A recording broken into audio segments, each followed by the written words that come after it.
¿No cree usted que es una paradoja el que se esté impulsando la actividad empresarial y creación de empleo y, por otro lado, la Inspección de Hacienda siga actuando con su afán recaudatorio? Bueno, yo no tengo nada que ver con la Inspección de Hacienda en estos momentos. No sé si está actuando con afán recaudatorio o no. Lo que sí es cierto es que la Inspección de Hacienda tiene que hacer su papel. Y lo que sí puedo decir por mi experiencia, que en este mundo es relativamente larga, que a pesar de todo los inspectores de Hacienda también tienen su corazoncito y cuando analizan la posición de las empresas toman en consideración cuál es la situación de la empresa. Siguiente pregunta. Señor Solbes, represento a una consultora en recursos humanos especializados en la selección y formación de técnicos comerciales y continuamente observo en las pymes un continuo pesimismo, abandono y desconcierto por las entidades financieras. ¿No debería el Gobierno solucionar ese problema? Este es un tema muy complicado y muy difícil. No olvidemos, decía antes, que hemos vivido unos años con un crecimiento del crédito explosivo. Baste ver la situación de apalancamiento de las empresas. Lo que nos ha puesto de relieve la crisis es que, en términos globales, habíamos ido demasiado lejos. Y nosotros, en la medida en que tenemos un déficit por cuenta corriente significativo, quiere decir que estamos gastando en inversión más de lo que ahorramos. Por lo tanto, tenemos una dificultad de cómo casar los recursos con las necesidades.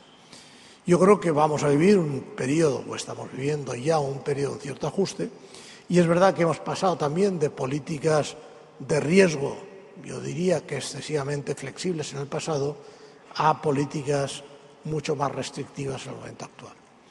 Si lo que se me plantea es, ¿sería bueno tener una banca pública? Mi tesis es no. Yo creo que una banca pública nos hubiera complicado más las cosas, en vez de resolverla hubiera sido muy difícil llevar a cabo la solución de los problemas. Puede haber políticas específicas de apoyo, como se ha hecho a través del Instituto de Crédito Oficial o algún otro elemento para, digamos, conseguir mejorar la financiación de las empresas, si es posible, siempre y cuando, evidentemente, el riesgo corresponda al banco. A mí ese tipo de políticas siempre me ha parecido razonable. La exportación. A su juicio, ¿cuál es el principal país y sector donde España puede exportar en los próximos años? Bueno, esta es siempre la pregunta del millón y la respuesta evidente es, si yo supiera esto, no estaría aquí hablando con ustedes, sino dedicándome a trabajar en ese sector y en ese país de exportación.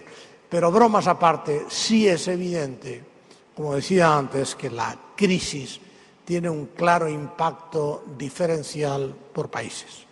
La crisis es mucho más importante en Estados Unidos y en Europa, que es en Asia y en general en los emergentes.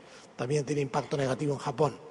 Por lo tanto, da la sensación que Asia debería surgir en mejores condiciones que en el pasado. América Latina también es es una región muy matizada, donde cada país tiene características muy distintas. México es un país que sufre, por una parte, yo diría, el contagio de Estados Unidos más el problema de la gripe A, que ha tenido un gran impacto en el turismo. Países como Brasil aparecen como nuevos emergentes con gran potencia. Los otros, cada uno hay que analizarlo, cada uno por sus propias características, pero yo diría que cuando hablamos de América Latina hoy, sobre todo los tres grandes países que más han interesado a las empresas españolas, que ha sido México, Brasil y Chile en gran medida, porque han sido los países, yo diría, más consistentes desde el punto de vista de sus políticas económicas, siguen ofreciendo posibilidades, aunque evidentemente con un México muy vinculado a Estados Unidos.